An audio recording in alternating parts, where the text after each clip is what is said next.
Fala pessoal, estou aqui novamente com meu amigo, Dr. Luiz Gustavo Ducati, neurocirurgião, professor em Botucatu, especialista em dor e vai me ajudar um pouquinho hoje a esclarecer um tema altamente prevalente, que é o AVCH, o AVC hemorrágico. Já adiantando, o AVC hemorrágico ele é dividido em dois, o hematoma intraparenquimatoso e o HSA, que é a hemorragia subaracnoide. Nós vamos tentar falar um pouquinho desses dois temas, ok?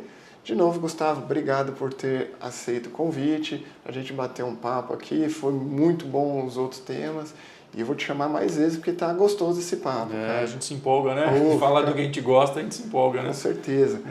E eu queria que eu comentasse um pouquinho sobre o AVCH, dividindo de novo entre hematoma intraparenquimatoso e o HSA. Queria que você começasse com o hematoma intraparenquimatoso. O que é isso? Quando que o neurocirurgião vai abordar o paciente com AVCH no hematoma intraparenquimatoso? Então, o AVCH, o derrame, né, Léo? Ele é A gente tem alguns tipos de derrame, e hoje nós vamos falar sobre o hemorrágico. A gente tem o isquêmico, que é onde entope um vaso, e o hemorrágico, né, que é onde você tem uma ruptura, rompe um vaso, né? Esse tipo de derrame hemorrágico, o AVCH, ele pode ser por dentro do cérebro, né, que a gente chama de hematoma intraparenquimatoso, ou ele pode ser por fora do cérebro, que a gente chama de hemorragia subaracnoideia, né? É importante diferenciar, e como que a gente diferencia isso aí? Nem sempre pela clínica, a clínica pode ser muito parecida, mas é fundamental um exame de imagem, né? Uma tomografia simples, sem contraste, você já consegue, ela te permite diferenciar entre um e outro, tá? Mas se ambos são hemorragias, o tratamento é o mesmo? Nem sempre, né? Nem sempre. Então, falando primeiro do hematoma intraparenquimatoso, da hemorragia intraparenquimatosa, que é o AVCH clássico, né? É aquela hemorragia que acontece dentro do tecido cerebral. A causa dela, a principal, é hipertensão. Então, disparado, a causa principal é hipertensão mal controlada, picos de hipertensão. E normalmente são rupturas de pequenos vasos, né, profundos, que vão causar algum tipo de sequela no paciente. Ou ele vai ficar hemiplégico, ou vai ter uma dificuldade de fala, que a gente chama de afasia, né, ou até entrar em coma, né, dependendo do local. Hoje em dia, infelizmente, os trabalhos mostram que poucos casos desse tipo de hemorragia intraparenquimatosa têm benefício com cirurgia, né? Exceto casos onde você tem hematomas muito grandes, né, em pacientes mais jovens, né, aí parece que há um benefício com o tratamento cirúrgico, né, mas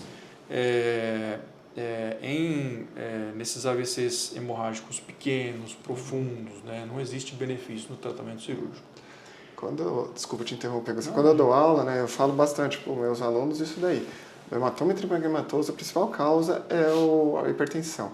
E tem locais específicos, né, que são o que a gente fala o PTPC, putame, tálamo, ponto cerebelo, que são lugares mais difíceis de acesso. Acessíveis, exatamente. Né? Tá. Eu tinha um professor que falava o seguinte: é a mesma coisa que você colocar uma bola de gude no fundo de um pote de manteiga. Né? Então, para chegar na bola de gude, você tem que estragar toda a manteiga que está em cima. Então, hoje em dia, nenhum trabalho provou-se ainda vantajoso a abordagem desses tipos de AVCH. E a cirurgia minimamente invasiva, o que você acha? Porque ainda está se desenvolvendo, né? Mas o que você acha? Você acha que vai ser um futuro? O que seria a cirurgia minimamente invasiva? Eu acho que é uma boa possibilidade, né? Então, o que é isso aí? Você tem, às vezes, algumas hemorragias mais profundas, onde você não vale a pena fazer uma cirurgia aberta, por esse motivo que a gente já conversou. Mas existem lugares que ou fazem essa drenagem endoscópica, através do endoscópio você vai na hemorragia e drena, né? Ou você coloca uma cânula guiada por estereotaxia. O que é isso aí? É um mecanismo que a gente pode localizar essas lesões, né? E colocar essa cânula dentro dessa hemorragia, né? Então você drena essa hemorragia e joga uma substância que tem um anticoagulante lá, né? Então, só que assim, são trabalhos que começaram, na verdade, na década de 90, né? Não existe uma casuística muito grande, alguns mostram benefício, outros não mostram. Então, ainda se necessita, se necessita a comprovação científica disso aí. Se eu não me engano, eu acho que tem um trabalho ano passado no ESC apresentado que mostrou benefício, mas é que nem você falou, a maioria não mostrou ainda, né? Para cirurgia minimamente invasiva. Tem que ter estudos. Se você fosse definir o AVCH, o hematoma intraparenquimatoso, tem que ser conduzido pelo clínico ou pelo neurocirurgião? Clínico, eu estou dizendo, não só neuroclínico, clínico em geral. Qual que seria o principal ponto? Chegou lá o clínico, viu a tomografia, o PT-PC, tem que ligar para o neurocirurgião ou ele que tem que conduzir o caso? Na verdade, é uma condução mútua, né? Então, eu acho que assim, cada um vai observar alguns pontos onde sozinho você não conseguiria, né? A nossa formação em neurocirurgia é uma formação muito específica. Sim. E a gente não consegue conduzir, por esses pacientes, eles muitas vezes têm outras comorbidades clínicas, tem diabetes, tem hipertensão, tem outras doenças que a gente não consegue conduzir da forma que um clínico consegue, né? Então, normalmente, o que é o ideal é que esse paciente seja conduzido por um clínico para tratar a hipertensão, para tratar essas comorbidades, né? Equilibrar o diabetes. E a gente está em cima para indicar ou não uma cirurgia, né? A maioria dos casos acaba não precisando operar, né? Mas é importante que essa condução seja feita pelos dois, né? Um time, na verdade, né? Então, porque se você manter, se você deixar só para o clínico tocar, muitas vezes ele vai deixar passar um momento que poderia se beneficiar de uma cirurgia. Se você deixar só o neurocirurgião tocar, muitas vezes a gente vai ter aquele controle pressórico, controle do diabetes que é adequado, como se um clínico estivesse vendo. Então, eu acho que o ideal é você formar um time para tratar esses pacientes. É o que eu falo bastante também nas aulas. Aqui nós temos muitos recém-formados, tem uns alunos aqui que me acompanham, que a gente tem um time. E quando eu vejo um AVCH, eu tenho que controlar aquela pressão o mais rápido possível. Aqui em Bauru, nós somos privilegiados, que eu tenho você, os outros colegas, Matheus, Vitor e outros também, que nos ajudam bastante. Mas muitas cidades não vai ter o neurocirurgião. Então, o clínico tem que dar esse start e controlar o mais rápido possível a pressão. Nós temos um trabalho falando que o point é 1 hora. Eu tenho que controlar essa pressão desde o paciente entrar no meu hospital até 1 hora. Que tem que estar controlada, com uma pressão sistólica abaixo de 140 para não expandir o sangramento e virar o caso neurocirúrgico. E você tem o outro lado da moeda também. Se você baixar muito a pressão, também é deletério para o paciente. Né? Então, ele pode ter um efeito de diminuir a perfusão, né, num tecido que já está mal perfundido, e você fazer uma isquemia em cima de uma hemorragia. Eu brinco com vocês que neuroclínico não gosta de sangue, eu não gosto de ver sangue. A única vez que eu entrei na cirurgia com vocês, eu quase desmaiei lá, né? Então eu não gosto de sangue. Eu me lembro disso. Então, eu não gosto de sangue, mas assim, de novo, eu acho que o hematoma intraparenquimatoso ainda tem que ter um olhar muito do neuroclínico ou do clínico em geral. Porque, de novo, eu também não estou na porta, é o clínico que tem que saber conduzir isso daí, em poucos casos, né, Gustavo, vai evoluir para a cirurgia, né? A minoria, mas assim, é por isso que é importante um time. Sim, com né? certeza. Quem indica o momento da cirurgia é o neurocirurgião. Sim. A gente não indica qual é o melhor antihipertensivo ou qual é o melhor medicamento para isso ou para aquilo, mas a gente indica o timing e que tipo de cirurgia vai ser feita. Sim. Diferente, eu acho, da HSA, que é hemorragia subaracnoide. Eu acho que aí o papel de vocês é muito maior do que o meu, ou do clínico em geral. Aí eu queria que você falasse um pouquinho o que é a HSA. A hemorragia subaracnoideia é um outro tipo de AVCH, né, que se dá por fora do cérebro. Então, se o AVC hemorrágico for uma hemorragia dentro do tecido cerebral, a hemorragia subaracnoideia ou hemorragia meníngea, né, ela é um sangramento que se dá por fora do cérebro e banha o cérebro. Né? Normalmente, né, a gente, excluindo as causas traumáticas, às vezes a pessoa sofreu um acidente ou tomou uma bolada, né, jogando futebol, né, você pode ter uma hemorragia, né, que é um tipo de hemorragia benigna que reabsorve e acabou. Né? Mas quando você tem as hemorragias espontâneas, né, a gente tem que investigar, porque muito provavelmente esse paciente vai precisar de uma cirurgia. Por quê? Porque a maioria das causas de hemorragia subaracnoideia, ela é secundária a um aneurisma cerebral. E como que um clínico lá no pronto-socorro vai reconhecer uma hemorragia subaracnoide? Como o paciente vai se apresentar? Normalmente, a apresentação clínica é de cefaleia, ou seja, dor de cabeça muito forte, intensa, né? Alguns falam até em trovoada, né? O paciente está normal, de repente ele fala que ele sentiu a pior dor de cabeça da vida dele, né? A presença do sangue no sistema nervoso central, ele dá uma reação reflexa, então você tem um enrijecimento da musculatura cervical. Então o paciente apresenta o que a gente chama de rigidez de nuca, né? Como se fosse uma meningite, mas não é uma meningite, né? Então, essas características clínicas levam a você a suspeitar de uma hemorragia meníngea, de uma hemorragia subaracnoideia, né? Uma dor de cabeça muito forte, intensa, súbita, seguida de... Pode haver déficit neurológico ou não, o paciente pode ficar confuso, sonolento, aí depende, tem até uma graduação para isso. E a rigidez de nuca no exame clínico, né? Dica para o colega que está lá no pronto-socorro, então, assim, veio um paciente com dor de cabeça forte, inédita, investigar. Investigar. Com o quê? Tomografia. Hoje em dia não tem, sabe, a tomografia é um exame um recurso muito fácil hoje em dia, em todo lugar, né? Nós estamos em 2025, né? Então, a tomografia sem contraste é o melhor exame que você faz aí em questão de minutos, né? E ela é o exame padrão ouro para você hoje detectar a hemorragia. Não para detectar a causa, tá? Mas para detectar a hemorragia. Uma vez que você detectou a hemorragia subaracnoideia ou mesmo o AVCH, esse paciente tem que ser internado, preferencialmente numa UTI. Né? Por quê? Porque é uma doença muito dinâmica. Hoje ele está de um jeito, amanhã pode estar completamente diferente. Amanhã não, daqui a algumas horas pode estar completamente diferente. Estou lá no pronto-socorro, fiz a tomografia, vi lá o HSA. Qual que é o meu próximo passo, além de internar na UTI? Aí é conosco, né? Aí é chamar um neurocirurgião e a partir daí a gente vai começar um tratamento, né? Com algumas medicações para evitar o ressangramento, controle da pressão, né? E partir para alguns outros exames complementares, tá? O principal deles, Léo, é a angiografia, né? Que é o cateterismo que a gente chama. Então, é o cateterismo das artérias do cérebro, que é o exame padrão ouro que a gente chama para diagnosticar essas lesões. Então, um aneurisma, uma malformação, que é um novelo de vaso ali, né? Que pode ter sangrado, muito comum em jovens, né? E a partir do momento que você fez o diagnóstico, né? De um aneurisma ou de uma malformação, a gente vai instituir um tratamento muitas vezes cirúrgico. E qual que é o tratamento? Como que chama?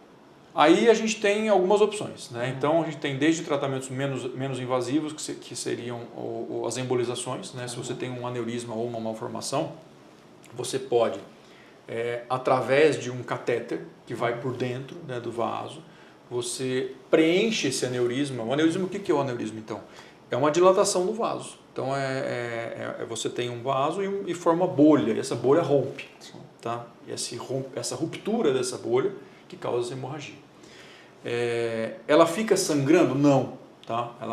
Ela sangra e ela para, porque forma um coágulo ali. Só que esse coágulo é frágil, ele pode romper de novo, né? Principalmente nas primeiras 48 horas.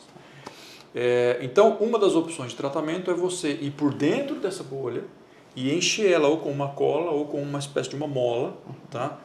Então você está meio que isolando esse aneurisma da circulação normal, porque o sangue não entra mais lá dentro, né? Essa é uma opção. A outra opção é a opção cirúrgica, né? Onde você, através de uma craniotomia, de uma cirurgia, você vai encontrar esse aneurisma e colocar um clipe nele. Você vai fechar o pescoço dele, né? E isolá-lo da circulação. Qual dos dois eu escolho? Porque parece, do jeito que você fala, eu vou abrir a cabeça, não é mais agressivo? Não é melhor ir para embolização? Qual que seria a regra? Vamos falar que eu tenho um tudo, estou num lugar que eu tenho tudo. Tá, então assim, tudo, você sabe, assim como eu, tudo tem suas vantagens e suas desvantagens, né? O tratamento endovascular, o tratamento endovascular, ele tem evoluído muito, né? Hoje em dia eu arrisco dizer que a maioria dos tratamentos para aneurisma hoje em dia ela é endovascular, é o tratamento por cateterismo, tá? Só que ele tem bem menos risco, tá? Só que ele, a longo prazo, parece que alguns trabalhos mostram que ele não é tão eficaz quanto a microcirurgia. Tá? A microcirurgia, ela tem mais risco, só que ela é mais curativa, vamos dizer assim, porque você tem certeza que você fechou o aneurisma. Enquanto que o endovascular, muitas vezes ele pode reperfundir. Aquelas molinhas, elas podem reperfundir, né? Então, não existe uma coisa que seja ideal, né? A gente, eu creio que nos nossos hospitais aqui, a gente tem feito bastante embolização e nos casos onde a embolização se torna difícil ou impraticável, a gente vai para a cirurgia. E eu tenho que, por exemplo, você falou, eu posso reperfundir com a embolização. Eu tenho que ficar acompanhando esse paciente? Sim. Fazendo acompanhando, fazendo exames de imagem, né? Normalmente pelos primeiros anos. Como eu te disse, com a microcirurgia, você fez o exame nos primeiros 2, 3 anos, não teve nenhuma modificação, está curado. Tá bom, legal. Tá? Mas o tratamento endovascular, você tem que fazer esses exames por um pouco mais de tempo. Uma dúvida dos pacientes, clipei, coloquei lá o clips. Eu não posso fazer mais ressonância, por exemplo? Porque Olha, é metal? antigamente, hoje, esses clips são de uma liga de cobalto, então não tem problema de fazer, né? Isso dos anos 2000 para cá. Mas é uma liga de titânio e cobalto que permite ressonância. Tá? Mas antes dos anos 2000, nos anos 90, eram clips de metal que não permitia realmente fazer ressonância. Então é importante saber que tipo de clipe foi colocado. Além do risco de ressangramento nas 48 horas, tem outro risco também do sangue ali no espaço subaracnoide. Quais são? O que você orientaria, principalmente para o clínico que está ali na porta, ou mesmo está na UTI acompanhando esse paciente que já deve estar na UTI, né? O principal risco quando a gente fala sobre hemorragia subaracnoideia, né, aneurismática ou não, é o vasoespasmo. Né? Veja, o sangue no tecido, o sangue está num espaço onde ele não deveria estar, né? Então ele deveria estar dentro do vaso. Nesse caso ele está fora do vaso, tá? Então ele acaba irritando a parede muscular desse vaso. E esse vaso pode responder como? Com uma contração. E se ele contrai, é o que a gente chama de vasoespasmo. Tá? Existem outras teorias também de que além da contração você tem uma proliferação celular por dentro, né? Que é uma teoria que existe também. Então você tem tanto a contração quanto a proliferação do endotélio, mas aí já é uma coisa um pouco mais... Né? Mas vamos pensar que esse vaso contrai. O que acontece dali para frente? Eu diminuo o fluxo de sangue. Então eu posso ter uma isquemia. Eu posso ter uma isquemia decorrente de uma hemorragia, entendeu? Então, para evitar esse tipo de coisa, a gente entra já com medicações que são vasodilatadores, né? E a gente tenta sempre perfundir esse paciente. Então, a gente diz que assim, esse paciente tem que estar hipertenso, né? Então a gente tem que subir um pouquinho a pressão dele, tem que estar hiperidratado, né? E tem que estar hemodiluído, a gente tem que dar bastante soro para ele, até LP dos 3Hs que a gente chama. Né? Então, para tentar prevenir esse tipo de vasoespasmo. Tá? Só para você ter uma ideia, 70% dos pacientes têm vasoespasmo angiográfico, ou seja, 70% dos pacientes vão ter vasoespasmo. Metade desses pacientes vão ter alguma manifestação clínica. Então, ele pode ter vasoespasmo sem ter manifestação clínica. Tá. O vasoespasmo ele pode correr do terceiro até o 21º dia. Exato. Um dia, dando aula, uns alunos perguntaram, até quando você deixa esse paciente internado? Você deixa o paciente com HSA 30 dias internado? Eu não soube responder. Aí eu queria a sua ajuda. Não, porque assim, a gente tem essas medicações, ele pode ir para casa tomando. Né? Então, assim, o ideal é que ele fique de 7 a 10 dias, porque o pico do vasoespasmo é entre o 7º e o 10º dia. Né? Então, passou esse período, o paciente pode ir para casa tomando as medicações. Só que a medicação ele vai tomar por 21 dias. 21 dias, pelo menos. Que é animodipina.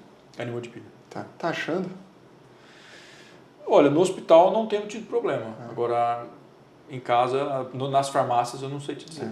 Tem um paciente que está mandando manipular porque nas farmácias não acham mais. Tá difícil. Ele tem uma síndrome chamada de síndrome de vasoconstrição reversiva, né? E não está achando, por incrível que pareça. A animodipina tá difícil. Os problemas do nosso depois país, né? Depois da Covid, né? Piorou muito, né, o acesso. Legal.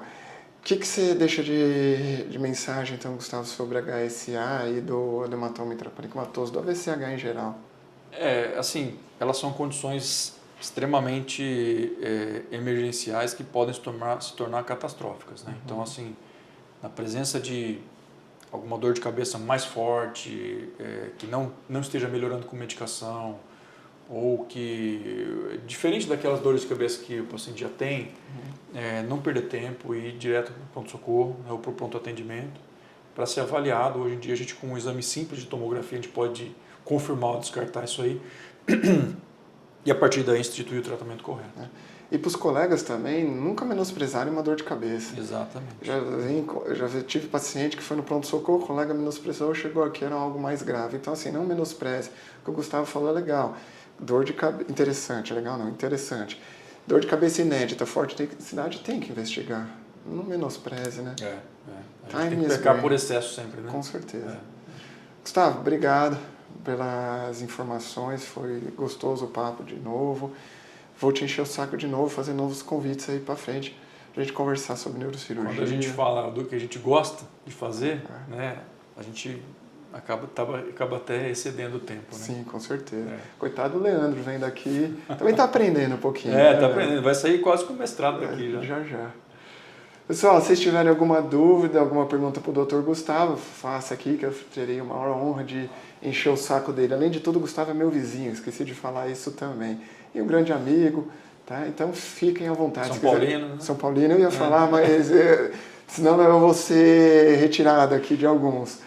Mas também São Paulino, gosta da Marvel, DC Cons, né? E vai, né, Gustavo?